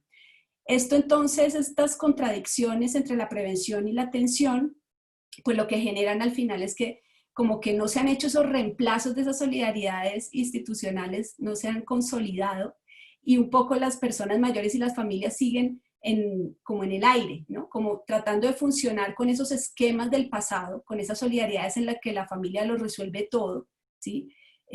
Pero sin tener ya todo el soporte familiar de esas familias amplias, extensas, ni tener las condiciones para hacerlo. Entonces, de alguna forma quedan esas presiones que les mencionaba con las personas adultas, y lo que empezamos a ver allí es que no tienen, digamos, suficientes condiciones materiales para poder liberar esa carga. ¿Qué implica esto? Pues se los mencioné hace un momento, y es, por un lado, en los hogares unipersonales y en pareja, que son los hogares exclusivamente de personas mayores, pues sentimientos de aislamiento social, sufrimiento debido a la limitada oferta de apoyo formal y comunitario. Los mayores riesgos son para los hombres y trabajadores. Bueno, esto hace parte del ejercicio que hice de modelos de regresión logística para mi tesis de doctorado, en la que encontré que el mayor riesgo es para los hombres, a pesar de que la mayor cantidad de personas que viven solas son las mujeres, ¿no? Claro, esto depende también de las zonas, los territorios en el país. Esto varía, pero según las probabilidades se encontraba que eran los hombres y trabajadores, lo que es coherente también, porque digamos que para vivir solo en Colombia, siendo viejo, se necesita tener algún tipo de ingreso que no viene de la pensión. Y los que más tienen acceso al trabajo han sido históricamente los hombres. Entonces, en esa medida, pues ellos son los que pueden seguir. La gran mayoría trabajan en condiciones informales. Esto aumenta entonces la carga de morbimortalidad de la vejez, como puede ser en depresión, y habría que también revisar con suicidio el aumento que se ha venido observando en las poblaciones jóvenes y mayores, y pues sigue reproduciendo la desigualdad social. Y en relación con los hogares intergeneracionales, como lo mencioné, la violencia intrafamiliar, sentimientos también de aislamiento social, desigualdad generacional, síndrome del cuidador, deterioro de la calidad de vida individual y familiar. Y en estos tipos de hogares, las que tienen más probabilidad de estar allí son las mujeres viudas, de acuerdo a los modelos que hice, son las mujeres viudas que por lo general vienen a vivir con sus hijos y sus nietos, y pues no han tenido acceso, digamos, a pensión, y los hijos son los que entran a hacer el apoyo. Para cerrar, pues pensar en la vejez desde la organización residencial, considero que puede contribuir en la medida en que visibiliza y cuestiona los estereotipos. Digamos que también cuando empecé a investigar en esto, me encontraba que las personas pensaban, las representaciones que tenemos de los mayores es que o viven en familia o viven en hogares para personas mayores, se institucionalizan. Es la mirada dual, ¿no? Y no hay esa posibilidad de ver que la persona mayor puede, si tiene las condiciones adecuadas, pues va a gozar de la autonomía. La posibilidad de vivir solo puede ser una oportunidad de autorrealización, pero todavía tenemos los estereotipos que tienden a disminuir a la persona mayor, que tienden a ver que no es capaz de cuidarse a sí misma, ¿no? Como los debates más recientes, y en esa medida como que el vivir solo, ¿no? Vive solo, vive solito, pobrecito. Entonces ahí hay que hacer unos cuestionamientos muy importantes, porque los censos muestran que el 99% de las personas mayores, y no es solo en Colombia, sino en el mundo, viven en hogares particulares. Es decir, son muy pocas las personas mayores que se institucionalizan, y la institucionalización no es lo que esperan. Esperan mejor poder vivir independientes y solos antes que institucionalizarse, más tal vez en nuestras culturas que en otras culturas. Pero eso también, digamos, es un asunto muy interesante para estudiar. Ahí es romper con esa comprensión dual y darse cuenta que las personas mayores primero son capaces de cuidarse a sí mismas, son autónomas, y en esa medida, si quisieran vivir solas o acompañadas, la sociedad debería crear las condiciones y dar las herramientas para que esto no sea una experiencia de sufrimiento y de aislamiento social. Comprender también nos ayuda a comprender nuestra tendencia hacia la organización unipersonal en la vejez, que es lo que yo he visto desde el 73, que fue los censos, el 64 y el 73, pues lo que ha venido mostrando es que es un incremento que parece ser tendencia. Entonces, eso permite comprender que hemos llegado también a ese tipo de residencia unipersonal, no por un asunto voluntarista, no es porque si no tienen pensión, muchas personas les ha tocado llegar a vivir así, y creo que eso es importante entenderlo, porque nos da cuenta también de cuáles han sido nuestros procesos históricos que nos han llevado a que tengamos hogares de personas mayores unipersonales, pero hogares que son muy distintos a la tendencia mundial y a los hogares de las sociedades más envejecidas que cuentan de entrada, la gran mayoría de la población cuenta con seguridad económica. Entonces, eso también nos ayuda a entender, estamos compartiendo esa tendencia mundial, pero en condiciones muy distintas de profunda desigualdad. Por último, esto contribuye al diseño de políticas y programas que permitan dar respuesta a la simultaneidad de varias situaciones. Tenemos la simultaneidad territorial en términos de lo urbano y lo rural, pero también la simultaneidad en términos de hogares que reproducen de alguna manera esos esquemas de solidaridades familiares y hogares que ya no están reproduciendo esos esquemas de solidaridades familiares, ¿no? Y de alguna manera ambos pidiendo esos reemplazos institucionales que son los que de alguna forma pueden aliviar también esa presión sobre las familias para dar cuenta de la inseguridad social y económica de sus personas mayores. Identificar los riesgos diferenciales entre hombres y mujeres, visibilizar la ruptura de las solidaridades, como ya lo mencioné, cuestionar los estereotipos relacionados con la soledad en la vejez desde una perspectiva de autonomía como derecho. Vivir solo es diferente a sentirse solo. Estar acompañado también es diferente a sentirse integrado o parte de algo. Y por último, materializar el reconocimiento político de la corresponsabilidad, es decir, esto está clarísimo en todos los documentos que guían la acción pública frente al envejecimiento y la vejez, pero de alguna forma en la implementación todavía seguimos en una tensión importante entre ese modelo de respuesta inmediata y el desarrollo de acciones a lo largo del curso de la vida, que sean acciones que permitan más la prevención de esos asuntos que suceden en la vejez. Vivir solo acompañado no es un problema en sí mismo, son las condiciones sociales en las que esta experiencia humana se desenvuelve las que crean las posibilidades de integración o aislamiento social. Muchas gracias. Doctora Ángela María, excelente presentación. Créame que muy atento a ese desarrollo en cuanto a datos, en cuanto a situaciones que en estos momentos creo que por temas de pandemia también van a ser considerados dentro de las propuestas y el desarrollo de las familias que hoy en día se enfrentan con esta pandemia, ¿cierto? De cómo va a ser esa percepción teniendo en cuenta de que la mayor mortalidad es en personas mayores en nuestro país. Vamos entonces con preguntas. Primero que todo, agradecerle nuevamente a la Dirección Territorial de Salud de Caldas, a la Red Gerontológica de Caldas por este simposio virtual Aprendiendo a Envejecer, a la Asociación Colombiana de Gerontología y Geriatría, a nuestras dos ponentes excelentes en la tarde de hoy, a la doctora Lina María, a la doctora Ángela María, por esta gran presentación en cuanto al tema de familia. Vamos entonces con el chat y después vamos con preguntas, pero primero quiero ver con las preguntas internas. También la saludan desde redes sociales, doctora Ángela, excelente ponente.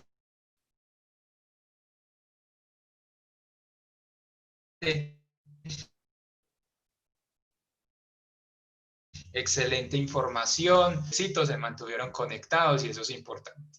Pero entonces aquí, teniendo en cuenta de que mi red está un poco débil hoy, pero pues la idea es seguir avanzando y es, Juan Esteban Molina dice, según lo visto hoy, el envejecimiento exitoso sería un tipo de envejecimiento. Juan Esteban, el envejecimiento exitoso es un modelo de la teoría de la actividad, que eso es una teoría totalmente del envejecimiento. El envejecimiento activo es un enfoque que le da la Organización Mundial de la Salud a los procesos de envejecimiento y vejez en el mundo. Y es la capacidad de en salud, en participación y los demás. Entonces, creo que el envejecimiento activo lo adoptan, y es las políticas de personas que trabajamos con las personas mayores. Creo que esa pregunta es importante, pero pues la claridad es esa desde lo que estoy hoy con el tema de salud mental y ahorita con el tema de familia. Doctora Ángela, en su investigación, es una pregunta de Jorge Luis López, en su investigación se pudo determinar en qué casos la familia puede ser un factor de protección cuando cuidan y atienden a sus adultos mayores. Esa es una parte de la pregunta. ¿Y en qué casos puede ser un factor de riesgo cuando los abandonan o los maltratan? Pregunta Jorge Luis López, doctora Ángela. Te perdí un momentico, se cortó, no te pude Bueno, escuchar sí, todo. no, tranquila. No, Jorge Luis López, creo que ahí sí me escucha mejor. Jorge Luis López tiene una pregunta. La pregunta es, dentro de su tesis doctoral, ¿se pudo determinar en qué casos la familia puede ser un factor de protección cuando cuidan y atienden a los adultos mayores? Esa es la primera parte de la pregunta. Y la segunda parte de la pregunta es, ¿y en qué casos pueden ser un factor de riesgo cuando los abandonan y o los maltratan? Esa es como la pregunta de Jorge Luis López. Jorge Luis, muchas gracias. Pues mi investigación trabajé sobre todo con fuentes de los censos, entonces fue muy cuantitativo, pero en las aproximaciones que he podido hacer ya cualitativas, porque parte de los resultados de la investigación fue que es importante complementar con investigación cualitativa, me empezaba a dar cuenta de algunos asuntos. El primero, cuando en el entorno familiar, cuando la persona que vive con familiares tiene alguna enfermedad, eso ya tensiona, ¿sí? Es decir, está marcado de alguna forma por la situación de salud de la persona mayor. Como les decía, 2 de cada 10 son los que de alguna forma reportan alguna limitación, alguna dificultad, alguna enfermedad. Entonces, en esos casos, dependiendo del tamaño de la familia, lo que empezaba a encontrar es que como son familias muy pequeñas, empiezan a estar con su hija y su nieto, por ejemplo. Y ahí la sobrecarga para la hija es muy alta y eso empieza a generar tensiones intrafamiliares que hacen muy difícil la experiencia tanto para la persona mayor como para los que acompañan esa experiencia de salud, digamos, ¿no? Entonces, el asunto de salud es muy importante y el asunto también económico, ¿no? Cuando no hay ese aporte económico y también los hijos tienen mucha inestabilidad laboral, eso también empieza a ser un factor que tensiona y que muchas veces desencadena conflictos familiares, ¿no? Entonces, yo diría que ahí toca también empezar a hacer como unas tipologías que permitan entender esas dinámicas intrafamiliares y ver en qué momentos hay protección. Yo creo que la familia se puede convertir en protector cuando también hay unas circunstancias estructurales que lo favorecen, porque si varios no tienen empleo, pero si además hay un asunto de salud que hay que atender, muchas veces los nietos tienen que también por atender asuntos de salud de la familia, pues no pueden ir a estudiar. Entonces empiezan a dar unas desigualdades intergeneracionales que en últimas nos están hablando no de esas personas y su voluntad y su cariño entre ellos, sino de cuáles son las condiciones que el país les está dando para vivir en un contexto intergeneracional, donde se debería tener los apoyos suficientes para que cada generación pueda tener un desarrollo adecuado y apoyar a las otras generaciones con las que vive. Es por ahí que más o menos van las exploraciones identificando, pero todavía sin poder hablar ni de tipologías ni de resultados robustos, digamos. Y en el de abandono es algo que está pendiente porque yo creería que una de las cosas que también hay que preguntarse es cuando hablamos de abandono, ¿de qué estamos hablando? Y ahí también voy a lo de las condiciones de las condiciones sociales en las que las personas mayores se desenvuelven no solo personal, sino en lo relacional, ¿no? Entonces, el estar leyendo todo el tiempo es un asunto dinámico, que se tiene que estar, en mi opinión, se tiene que estar leyendo todo el tiempo en cuáles son las condiciones que damos como sociedad, que favorecen o no esas herramientas aprendidas a lo largo de la vida para poder convivir y relacionarnos de manera intergeneracional como iguales además, ¿no? Como iguales. Entonces, son más como intuiciones. Muy bien, doctora Ángela, excelente respuesta. Creo que vienen más preguntas, hay muchas más preguntas, pero seguimos felicitándola. Doctora Ángela, muchas gracias por su ponencia. Gloria Tasco, Lady Erenia, muchas gracias, doctora Ángela, excelente ponencia. Pues porque eso, haga de cuenta que esos fueran los aplausos, ¿no? Los aplausos son las felicitaciones. Entonces, estamos en un tema virtual totalmente salidos del protocolo y queremos también darle un saludo desde México, Guatemala, Ecuador, Perú, Chile, Argentina, Colombia, todo el eje cafetero como lo habíamos planteado desde el principio, pero siguen conectados con nosotros, nos escriben por interno, nos dicen que excelente ponente, excelentes ponentes en la jornada de hoy, queremos seguir disfrutando cada 8 días este evento, pero no lo podemos hacer cada 8 días, se termina entre 8 días, lastimosamente se acaba, pero seguimos pues con esa muy buena propuesta. Excelentes temas correspondientes a la situación actual, que nos parece supremamente importante. Santander es muy firme, muchas gracias, excelentes ponentes. Yo estoy leyendo lo que nos dicen en el chat, pero para ir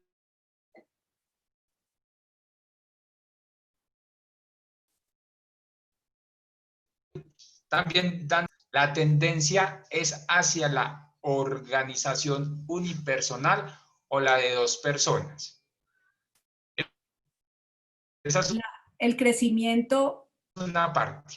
ajá, las tasas de crecimiento son mayores en los hogares de 1 y 2 personas y menores frente a los hogares de 3 y más personas.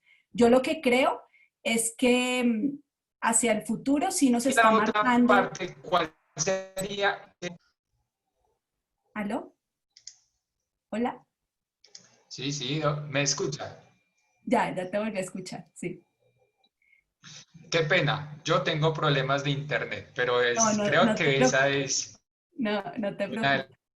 No, yo sí creo que los hogares de 1 y 2 personas empiezan a ser tendencia, pero creo que lo que como sociedad deberíamos hacer es mirar la diversificación, es decir, no homogenizar, no van a ser ni los hogares, vivir acompañado, vivir solo en la vejez, que sea posible y que sea adecuado en todas sus formas. Entonces, más la diversificación, aunque con el tiempo, lo que sí va mostrando por los datos del pasado es que la tendencia sí parece ser que seguimos hacia la reducción, que también está muy de la mano con la reducción de la fecundidad, menos hijos. Entonces también menos hijos y si están también por fuera del país o por fuera de los departamentos, pues todo eso va haciendo que cada vez se reduzcan más. Perfecto, doctora Ángela. La otra parte de la pregunta, porque es un párrafo casi de media página, y es que, ¿cuál sería el modo de organización ideal que garantice la autonomía sin irse hacia el otro extremo del abandono o soledad? Esas dentro de la misma pregunta. Sí, pues yo creo que eso lo mencionaba la anterior, la doctora Lina, y es la importancia de las redes, la creación de redes en distintos niveles y de distintas formas, especialmente en 3 campos, digamos, las redes familiares y de amigos, ¿no? Que son las redes como más próximas, las redes comunitarias y las redes institucionales. Entonces, creo que en esa combinación de distintos tipos de redes y relacionamientos es que se dan las condiciones para vivir una soledad en autonomía y no una soledad en aislamiento social. Y ahí va a ser muy importante los amigos y los vecinos. La pandemia de alguna manera nos ha mostrado, al quedarnos quietos cada uno en su lugar, pues no hemos podido seguir compartiendo con familia que podemos tener lejos. y ahí formar esas redes de vecinos, esas redes comunitarias y empezar a darle nuevos significados a lo local y a lo comunitario, creo que es parte de esa construcción que no es fácil, como lo mencionaba también la doctora Lina, pero creo que tener varios tipos de redes en varios niveles es lo que de alguna forma nos protege frente al aislamiento social. Bueno, doctora Ángela, preguntan desde la ciudad de Cali, la doctora María Calzada. Ella es una gran referente en temas de envejecimiento y vejez en el país. Es una de las autoras de la encuesta SABE Colombia. Y ella está preguntando de que quería saber si habían incluido en el análisis de la información obtenida en la encuesta SABE Colombia. Y si es así, quisiera conocer su aplicación en el panorama presentado. No, yo todo el trabajo lo he realizado con solo los censos de población y vivienda desde 1973. Ahorita estoy actualizando información y mirando cosas con el 2018, pero sin duda creo que la encuesta SABE es tal vez la fuente más importante en el país y a nivel regional. Y he estado preguntando cómo acceder a las bases, porque también no he tenido como la oportunidad de trabajar con las bases. Perfecto, doctora, excelente. Ya entonces seguimos por acá con más preguntas. Desde Bogotá, dice Luz Valencia, pregunto, ¿abordar la familia con cuál estrategia sería adecuada para apoyar el hogar unipersonal? O sea, ¿cuál es esa estrategia para apoyar el hogar unipersonal? Pregunta Luz Valencia. Yo creo que no hay una sola estrategia. Vuelvo y repito que la creación de redes es la más importante y en este momento yo le diría a los gobiernos locales favorecer que puedan tener internet y no solo tener conexión, no solo garantizar que, porque ese 80% casi que no tienen internet, pues cómo están viviendo y si están en veredas, pues cómo lo están llevando, ¿no? Entonces, algo muy rápido en este momento sería crear esas condiciones de comunicación, pero esas tienen que ir acompañadas además con capacitación, porque no es solo que no tengan el acceso a internet, sino que muchas veces tampoco saben cómo manejar las plataformas y todos los desarrollos, digamos, tecnológicos. Entonces yo creo que es como acompañarlos en esa experiencia y conocer más cómo la están viviendo. Yo creería que hay que acercarse a las personas que están viviendo solas y preguntar cómo lo están haciendo y desarrollar esas acciones generales de garantizar condiciones de comunicación. Porque sin esas condiciones de comunicación y sin las condiciones económicas, pues yo veo que es muy difícil el asunto. Muy bien, doctora Ángela. Vamos con las dos preguntas para ir cerrando, obviamente, y darle pues agradecimientos a las dos ponentes de hoy. Excelentes ponentes, supremamente participativo el evento. Seguimos avanzando ya en la recta final. Estamos próximos a terminar nuestro simposio virtual Aprendiendo a Envejecer en Tiempos de Aislamiento. Miradas interdisciplinarias, transdisciplinarias, una mirada del envejecimiento que queremos que verdad se convierta en cultura del envejecimiento y todos somos bienvenidos a realizar este tipo de ejercicios. Hay una pregunta que dice que creo que es clave en direccionar las políticas públicas de cada gobierno con el fin de asegurar la calidad de vida de nuestras personas mayores, tanto en prevención como atención. Doctora Ángela, en su estudio se revisó la seguridad alimentaria. No. Lo único que llegué fue a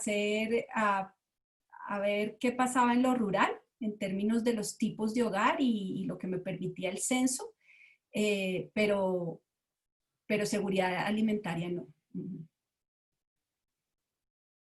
Perfecto, doctora. Bueno, dicen que desde Girardot, Cundinamarca, ¿cuál es la participación de los entes gubernamentales con los adultos mayores que se encuentran solos y aislados y la familia no cuentan con medios suficientes para protegerlos?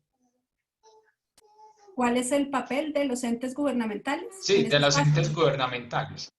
Sí, pregunta María de Girardot.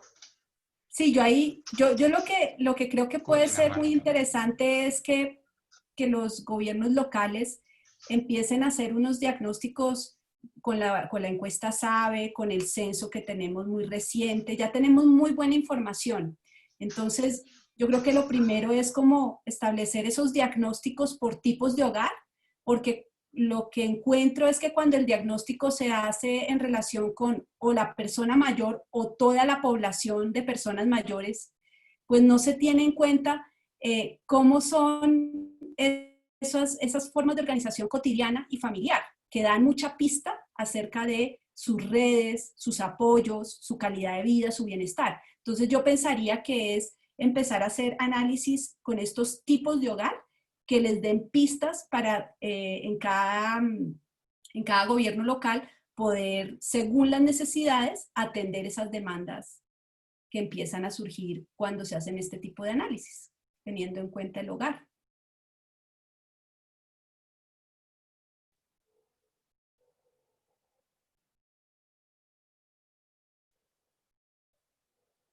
Bueno, doctora Ángela, seguimos entonces por acá diciendo muchas gracias, doctora Ángela Jaramillo, muy buen tema, excelentes presentaciones, muchas gracias a todos ustedes, muchísimas gracias por la atención, por la asistencia, más de 350 personas aproximadamente conectadas el día de hoy en estos dos grandes temas. Quiero compartirles mi pantalla para darles... yo creo que ahí la están viendo todos, darles nuestro último encuentro del simposio Aprendiendo a Envejecer en Tiempos de Aislamiento Preventivo. Cerramos con dos temas supremamente importantes. El próximo miércoles 26 de agosto, un tema que quiere todo el poder y la autoridad de la experiencia por la doctora Claudia Torres, y cerramos con la enfermera profesional María Ivette Orozco Duque, quien nos va a hablar persona mayor y necesidades espirituales. Creo que vamos finalizando viendo las 5:54. Doctora Ángela María Jaramillo, si quiere dar un último mensaje después de este pequeño propaganda de nuestro simposio, darle las gracias nuevamente por su participación, un gran tema, un gran debate, y créame de que esto es lo que queremos, de que cada día sigamos avanzando en temas de envejecimiento y vejez. Doctora, si quiere, se despide y damos dando el cierre a la jornada. Muchísimas gracias, doctora, nuevamente. Ángela, a ti muchas gracias y a todas las personas que estuvieron hoy acompañándonos. Es una alegría ver que cada vez somos más las personas interesadas en estos temas y también que tenemos la oportunidad de compartir y participar con diferentes regiones del país. Entonces, para mí ha sido una grata experiencia y gracias a todos. Que tengan una buena tarde. Muchas gracias, doctora Ángela. A todos ustedes, un saludo muy especial a la gente de México, Ecuador, Perú, Chile, Argentina. Nos ven desde Brasil, desde Guatemala, de todas las regiones del departamento, perdón, todos los municipios del departamento, obviamente del departamento de Caldas, de Risaralda, Valle del Cauca, Bogotá, toda la parte de los Santanderes, la costa Caribe. Mejor dicho, esto es un evento, quisimos hacer una conmemoración grande del mes de la persona mayor en Colombia y se nos convirtió en un evento internacional. A todos ustedes, muchísimas gracias nuevamente. Nos vemos entre 8 días.